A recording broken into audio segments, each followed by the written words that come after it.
বাংলাদেশের মানুষ নিঃসন্দেহে একটা পরিবর্তনের আকাঙ্ক্ষা তাদের মধ্যে প্রবল হয় যখন তাদের জনজীবন বিপর্যস্ত হয়।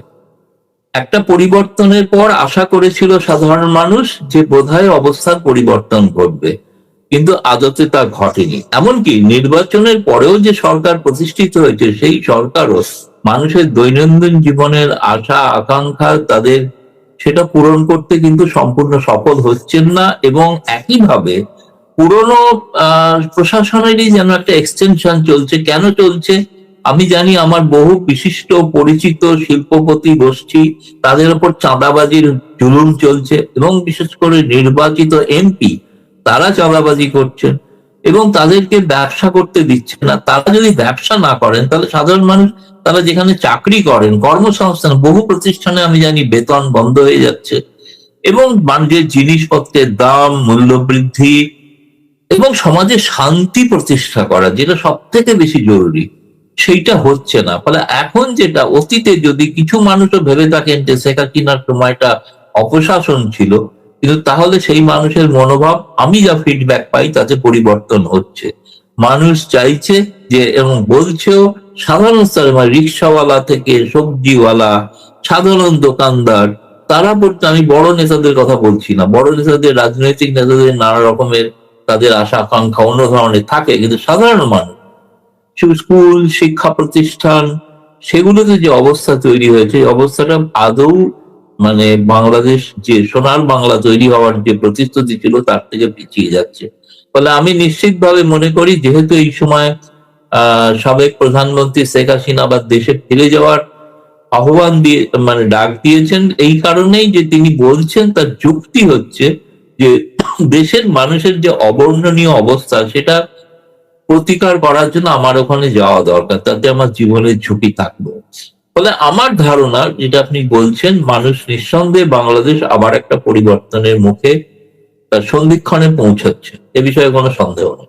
আমরা যে পরিবর্তনটা দেখলাম 2024-এ, সেখানে মার্কিন পৃষ্ঠপোষকতায় একটা লাল বিপ্লব বা বর্ষা বিপ্লব, বা এটাকে কিভাবে বলবো, বা কনস্পিরেসি বলতে পারি, ষড়যন্ত্র বলতে পারি, এখন আজকে 2026-এর জুলাইয়ে বসে আমরা যদি মূল্যায়ন করি মার্কিন যুক্তরাষ্ট্রের এখনকার মনোভাবটা কি আওয়ামী লীগ বা শেখ হাসিনা প্রসঙ্গে?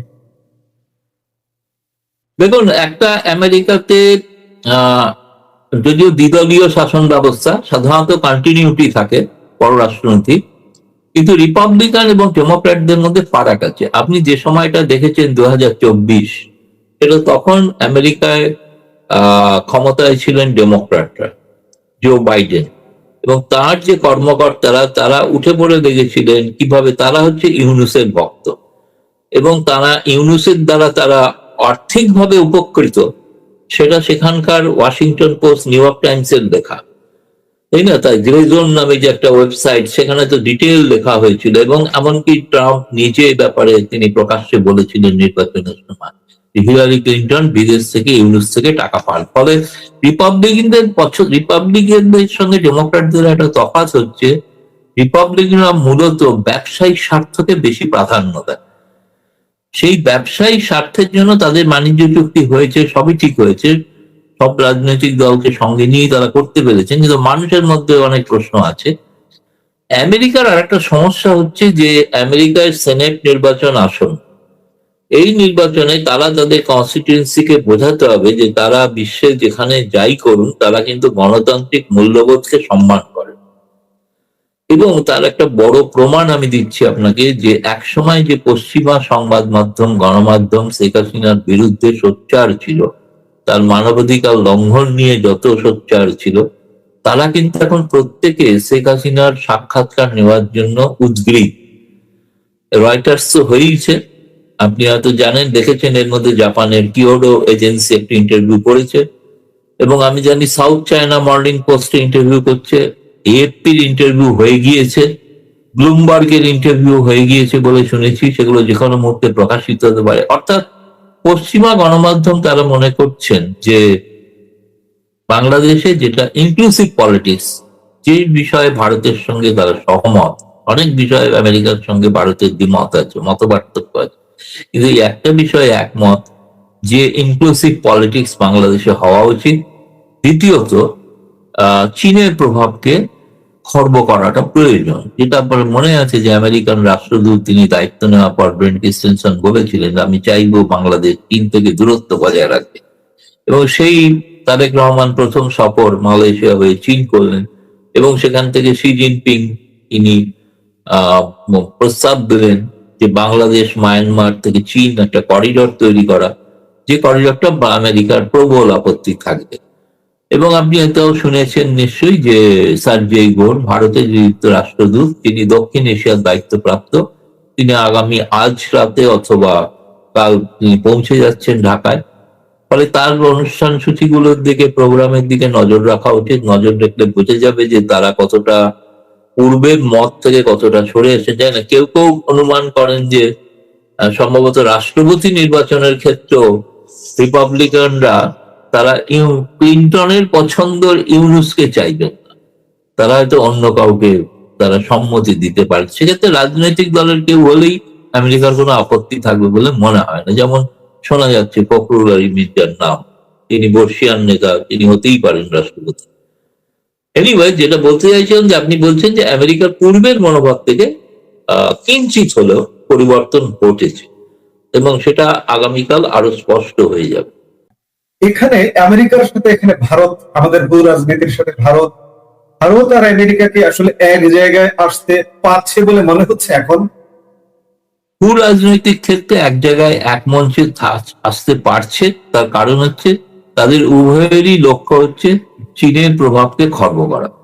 ভারতও চাইবে না বেল্ট রোড ইনিশিয়েটিভের অন্তর্গত ওই মিয়ানমার বাংলাদেশ চীন করিডর তৈরি হোক, আমেরিকাও চাইবে না। এ ব্যাপারে দুই দেশই সহমত এবং একই সঙ্গে সহমত যে একটা ইনক্লুসিভ পলিটিক্স হওয়া উচিত।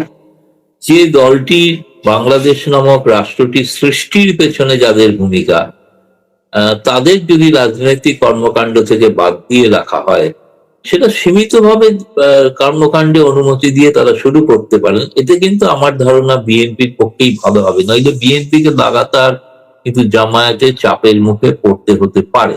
আপনি যে কথাটা বলেছেন শুরুতেই যে পরিবর্তনটা ঘটে গিয়েছিল 24-এ, আপনি নাম করেছেন লাল পার্টি এবং আমেরিকারও, কিন্তু দেখুন স্বয়ং ইউনুস তো বলেছেন, আমি তো অন্য কারোর কথা শুনতে রাজি নাই। আমি তো স্বয়ং ইউনুসের কথা তিনি ক্লিন্টন ফাউন্ডেশনের মিটিং এ গিয়ে বললেন, প্রথম গিয়ে, যেটা একটা মেটিকুলাস ডিজাইন, এবং তিনি পরিচয় করিয়ে দিলেন কে মাস্টার মাইন্ড, পরিচয় করিয়ে দিলেন। এবং তাকে সেখানে তিনি যে বক্তৃতা দিয়েছেন বা যে কথা বলেছেন সেটা কোনোটা রেকর্ডেড, এবং সেই রেকর্ডের বক্তৃতায় দেখুন বোঝাই যাচ্ছে।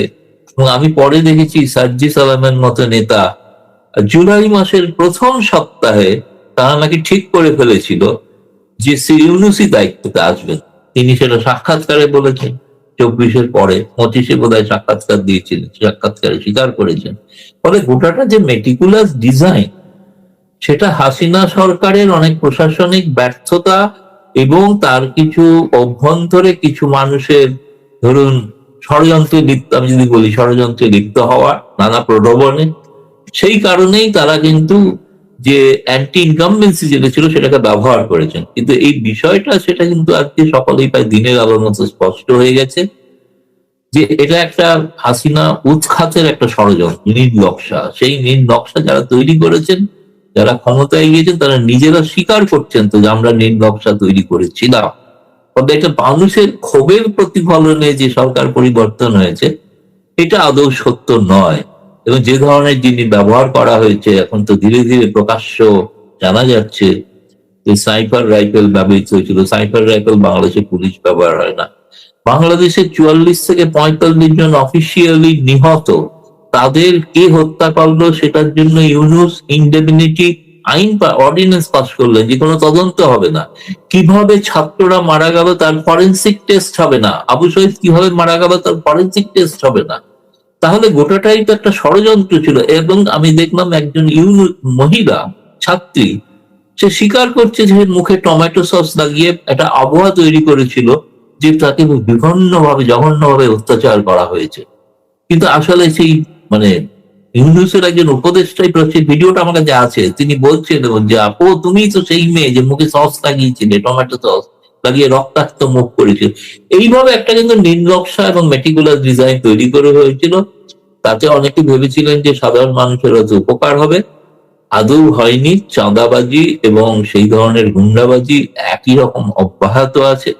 এখন তো এই চাঁদাবাজির কারণে একে অপরের বিরুদ্ধে সংঘর্ষ শুরু হয়েছে। গতকাল তো শুনলাম বিএনপির ছাত্র দলের সঙ্গে এনসিপি নেতাদের সংঘর্ষ হয়েছে, তার প্রতিবাদে তারা একটা সভা করছে। এখন যে এই পরিস্থিতিটা, সমাজে যদি শান্তি না থাকে, সমাজ এটা পরিষ্কার হয়ে গেছে যে আর যাই হোক শেখ হাসিনার সময় একটা জিনিস ছিল, সেটা হচ্ছে সমাজে শান্তি ছিল এবং জঙ্গিরা সব কিন্তু জেলের অভ্যন্তরে ছিল। উগ্রপন্থী চরমপন্থা তারা কিন্তু কোনো মাথা তুলে দাঁড়াতে পারে। ফলে এই সময়টা তো মানুষ, তাদের ক্ষোভ থাকতে পারে, সব মানুষকে সন্তুষ্ট করা একসঙ্গে সম্ভব না, কিন্তু বাংলাদেশ যে প্রগতির পথে চলেছিল সেই যাত্রাকে রুখে দেওয়াটাও একটা নীল নকশার অন্তর্গত বিষয় ছিল, একটা ধারা ছিল, সেটা আজকে স্পষ্ট হয়ে উঠেছে। বিএনপিও জানে তারা কিন্তু দ্বিতীয় সারির দল বাংলাদেশে, আওয়ামী লীগ প্রথম। ফলে তাদেরও একটা অস্তিত্ব নিয়ে সংকট দেখা দিতে পারে।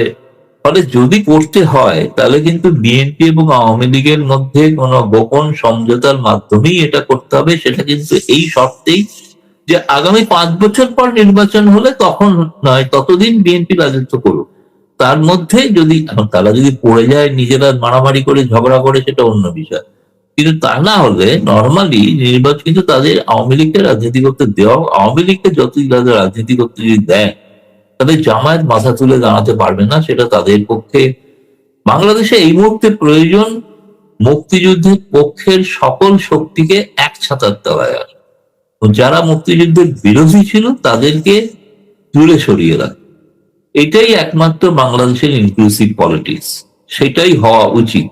এখন আমি জানি না বাংলাদেশ নতুন করে আমেরিকান রাষ্ট্রদূত, তিনি মুক্তিযোদ্ধা, কারা মুক্তিযোদ্ধা, তার কিছু ব্যাখ্যা দেবেন হ্যাঁ, কিছু কিছুটা কি যায় না হলে আমরা বুঝতে পারবো।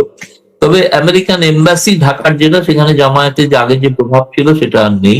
তাদের মধ্যে 48 জনের মধ্যে প্রায় বেশিরভাগকেই সেখান থেকে সরিয়ে দেওয়া হয়েছে। তারা অন্যত্র হয়তো চাকরি করছেন, কিন্তু অনেককে বরখাস্ত করা হয়েছে।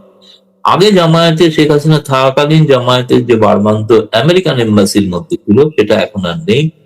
আমেরিকান এম্বাসির মধ্যে একদা যারা ওই পশ্চিমা গণমাধ্যমে কাজ করতেন, তাদের যে একটা হোয়াটসঅ্যাপ গ্রুপ পরিচালিত হতো, সেটাও এখন নেই। এখন নিজেদের মধ্যে একটা হোয়াটসঅ্যাপ গ্রুপ পরিচালিত হয়েছে। তবে আগামী দিন আমার মনে হচ্ছে মানুষকে, শুনুন, শেষ কথা বলে মানুষ, শেষ কথা রাজনৈতিক দল বলে। ফলে মানুষকেও সিদ্ধান্ত নিতে হবে তাদের ভবিষ্যৎ তৈরির জন্য। এরকম একটা অনিশ্চয় অবস্থার মধ্যে আর কতদিন থাকবে, তাদেরও একটা চাপ তৈরি করতে হবে সরকারের ওপর, যে আসুন আমরা সকলে মিলে বাংলাদেশের স্বার্থে এক হই এবং একটা আদর্শে এক হই। সে আদর্শটা মুক্তিযুদ্ধ, কোন নির্দিষ্ট দল বা ব্যক্তির কথা বলছি না, মুক্তিযুদ্ধের আদর্শে সকলে ঐক্যবদ্ধ হওয়ার প্রয়োজন আছে। তাহলেই বাংলাদেশ আবার ঘুরে দাঁড়াতে পারবে, নইলে বাংলাদেশ আমার মতে আরো রসাতলে হয়ে যাবে। বাংলাদেশের বর্তমান বিএনপি সরকার এবং ভারত সরকার, আমরা শুরুতেই দেখেছি যে ভারত সরকারের এই বিএনপি সরকারের মধ্যে একটা স্বাগত জানানোর একটা ব্যাপার ছিল শুরুর দিকে, এবং এখনো আমরা সম্প্রতি দেখলাম যে ব্রিক্স সম্মেলনে অতিথি হিসেবে বাংলাদেশের প্রধানমন্ত্রী তারেক রহমানকে নরেন্দ্র মোদী আমন্ত্রণ জানিয়েছেন। আজকে বসে আপনি ভারত এবং বর্তমান বিএনপি সরকারের সম্পর্কটাকে কিভাবে দেখছেন? কারণ আমাদের সামনে আরো অনেক কিছু ইস্যু আছে, গঙ্গা চুক্তি আছে, এই বিষয়গুলো আসলে যাত্রাটা কেমন হচ্ছে এখন? দেখুন, সত্যি কথা বলতে গেলে ভারত প্রথম দিন থেকেই তারেক রহমান সরকারের প্রতি সহযোগিতার হাত বাড়িয়েছে। এরকম প্রথম পার্লামেন্টে খালেদা জিয়ার মৃত্যুর পর শোক প্রস্তাব পালিত হয়েছে, সকলে উঠে দাঁড়িয়ে শোক প্রস্তাব পাঠ করেছেন এবং সম্মান জানিয়েছেন। এবং ভারতের দিক থেকে আপনি বাংলাদেশের যে নিত্য প্রয়োজনীয় জিনিস, সেগুলো ভারত সরবরাহ করে চলেছে। ডিজেলই হোক, কিংবা নিত্য প্রয়োজনীয় পণ্য হোক, অথবা বিদ্যুৎ হোক, কোনোটাই বন্ধ হয়নি। এবং বারবার ভারত সহযোগিতার হাত বাড়াতে হয়েছে এক কারণেই, যে যেহেতু আওয়ামী লীগ ক্ষমতায় নেই, ক্ষমতায় একটা নির্বাচন প্রশ্নবিদ্ধ হলেও একটা নির্বাচিত সরকার, ফলে তার সঙ্গে সম্পর্ক রাখাটা, যেমন হাসিনা সরকারের সঙ্গে সম্পর্ক রাখতো ভারত, তেমনই তারেক রহমানের সঙ্গে সম্পর্ক রাখতে চাও। কিন্তু আমাদের ভারতীয় হিসেবে আমাদের অভিজ্ঞতা হচ্ছে যে তার প্রতিদান আমরা বাংলাদেশ থেকে দেখছি না। তিনি কি, ধরুন যদি এককালে বলা হতো হাসিনার সময় হাসিনা অনেক কিছু ভারতকে দিয়েছেন, তাহলে ভারত আমাদের কি দিল, এই প্রশ্নটা হতো। আজকের প্রশ্ন হচ্ছে ভারত অনেক কিছু দিচ্ছে, তারেক রহমান সরকার, বিএনপি সরকার কি দিয়েছে ভারতকে ক্ষমতায় আসার পর? একটা উদাহরণ দিন, কোনো উদাহরণ। একমাত্র জঙ্গিদের ছেড়ে দেওয়া ছাড়া এবং ভারত বিরোধী মন্তব্য করা ছাড়া আর কি দিয়েছেন তারা? একটা কিছুই দেননি, অথচ সবটাই হচ্ছে ভারত থেকে পাওয়া বিদ্যুতের জোরেই কথা বলতে পারছেন। দ্বিতীয়ত, আপনি যেটা বললেন ব্রিক্স প্রসঙ্গ, ব্রিক্সে যেহেতু এই মুহূর্তে বিমস্টেকের পৌরোহিত্য করছেন বাংলাদেশ, ফলে বাংলাদেশে যিনি প্রধানমন্ত্রী তাকে সেই কারণে আমন্ত্রণ জানাতেই হবে, এবং সেই আমন্ত্রণ নরেন্দ্র মোদী জানিয়েছেন, তিনি উপেক্ষা করেননি। তিনি তাতে এও বলেছেন তার সঙ্গে দ্বিপাক্ষিক তিনি কথাও বলতে চান, বৈঠক করতে চান। আমার ধারণা যে সেপ্টেম্বরে যেহেতু যদি সত্যি শেষ পর্যন্ত তারেক রহমান আসেন, কেন একটা আওয়ামী লীগ অন্যতম একটা গুরুত্বপূর্ণ আলোচনার বিষয়, কারণ কোনো তো সরাসরি কোনো কথা তো বলা যাচ্ছে না তারেক রহমানের সরকারের সঙ্গে। ফলে এখানে এলে একান্তে তারেক রহমান আর প্রধানমন্ত্রী মোদী যদি মিলিত হন, তাহলে সামগ্রিকভাবে বাংলাদেশ ভারতের উভয়ের স্বার্থ এবং বাংলাদেশের স্বার্থের ক্ষেত্রে সব থেকে বেশি জরুরি সেটা হচ্ছে সেখানে সামাজিক শান্তি প্রতিষ্ঠা করা, যেটা কিছুদিন আগে সজীব ওয়াজেদ জয় অক্সফোর্ডে লন্ডনে বললেন, যেটা যদি উপেক্ষা করে বিএনপি তাহলে বাংলাদেশ গৃহযুদ্ধের মুখে পড়বে। বাংলাদেশে যদি গৃহযুদ্ধ হয় তার প্রভাব ভারতে পড়বে, সুতরাং ভারতের দিক থেকেও সেটা সুখকর নয়। সেই কারণে ভারত তারেক রহমানের সঙ্গে একটা পরিষ্কার স্পষ্ট আলোচনা করে বুঝে নিতে চান যে তারা কতটা শান্তি, ইনক্লুসিভ সোসাইটি, ইনক্লুসিভ পলিটিক্স তৈরি করতে চাইছেন বাংলাদেশে, যেটা খোলাখুলি একটা আলোচনা হওয়ার সুযোগ হচ্ছে ব্রিক্সকে কেন্দ্র করে। এই প্রথম একটা সুযোগ ঘটবে যে তারেক রহমানের সঙ্গে প্রধানমন্ত্রী নরেন্দ্র মোদীর একটা 1-to-1 কথা বলার। ফলে এই আমি যে বাকি দ্বিপাক্ষিক সহযোগিতা যেগুলো সেগুলো কোনোটাই খুব একটা এগোয়নি, কোনোটাই। কারণ যখন খলিলুর রহমান ভারতে এসেছিলেন তখন ভারত প্রস্তাব দিয়েছিল যে বাংলাদেশ এবং ভারতের মধ্যে প্রায় 70টার উপরে দ্বিপাক্ষিক ব্যবস্থাপনা আছে, সেগুলোর বৈঠক একের পর এক শুরু হোক। কিন্তু একমাত্র বিএসএফ বিডিজি বৈঠকটা ছাড়া আর কোনো বৈঠক হয়নি। খালি একটা টেকনিক্যাল টিম এসেছিল জয়েন্ট রিভার কমিশনের অধীনে, তারা হচ্ছে পানি মাপতে, কিন্তু এর বেশি কিছু, তাও সেটা তারেক রহমান সরকার শেষ মুহূর্তে পাঠিয়েছেন, তখন দেরি হয়ে গেছে, কারণ এরপরে তো বন্যা, সেটা শুকা মরশুমের পানি ডিস্ট্রিবিউশনের ব্যাপার। ফলে আর কোনো বিষয়ে কিন্তু কোনো অগ্রগতি হয়নি। একমাত্র বিএসএফ বিজেপি বৈঠকের পর একটু আপাতত একটু পুশব্যাক পুশিন গুলো একটু কম হয়েছে, সেটা একটা গুরুত্বপূর্ণ ভালো দিক। কিন্তু আর কোনো বিষয়, কারণ সেটা বাংলাদেশের নিজের উপর একটা চাপ ছিল যে এত ভারত থেকে লোক বিএসএফ পাঠানোর ব্যবস্থা করছে, তাতে বাংলাদেশের মধ্যে একটা অশান্তি তৈরি হতে পারে। সেই কারণেই তারা বৈঠকে রাজি হয়েছিলেন, বৈঠক করেছিলেন, কিন্তু আর কোনো কিছু বৈঠক করলেন না। এবং আমরা দেখতে পাচ্ছি যে শেখ হাসিনা ঘোষণা দেওয়ার পর আপনাদের রাষ্ট্রপতি শাহাবুদ্দিন সাহেবকে সরিয়ে দেওয়া হলো। তো তাকে যিনি লিখেছেন, যাই করে চিঠিটা আমি দেখলাম, চিঠিটাতে তিনি প্রথম লাইনে হাতে লিখেছেন আর শেষ লাইনে সইটা হাতে লিখেছেন, বাকি গোটাটাই টাইপ করা। কোথা থেকে টাইপ হয়ে এসছে এটা আজকের দিনে বুঝতে কোনো অসুবিধা হয় না। যাই না, ভবিষ্যতে আরো পরিবর্তন হবে এরকম একটা শুনছি। কিছু ভয় দেখানোর জন্য সাংস্কৃতিক কর্মীদের পর্যন্ত আইসিটি ধারায় তাদেরকে অভিযোগ দায়ের করা হয়েছে, যেটা অবাঞ্ছিত বিষয়, এটা হওয়া অনুচিত সম্পূর্ণ। তার মধ্যে সাংবাদিকরাও আছেন। এটা খুবই জঘন্য, অর্থাৎ একটা ভীতির আবহাওয়া তৈরি করে চাইছেন। তারা কিন্তু বুঝতে পারছেন যে শেখ হাসিনা যদি ঘোষণা করেছেন যখন, তিনি কিন্তু যাবেন, ফলে সে সময় যে অশান্তিটা হবে তার জন্য তারা একটু নিজেদের ঘর গোছাতে চাইছেন। আমার মনে হয় তার আগে সেপ্টেম্বরে যদি পারস্পরিক আলোচনার মাধ্যমে এটার একটা সুষ্ঠু সমাধান বের করা যায়, সেটা অনেক ভালো হবে বলেই আমার মনে হয়। বহুল আলোচনা গত কয়েক মাস ধরে আলোচনা হচ্ছে, বিশেষ করে আমাদের সাবেক প্রধানমন্ত্রী শেখ হাসিনার ডিসেম্বর ঘোষণা।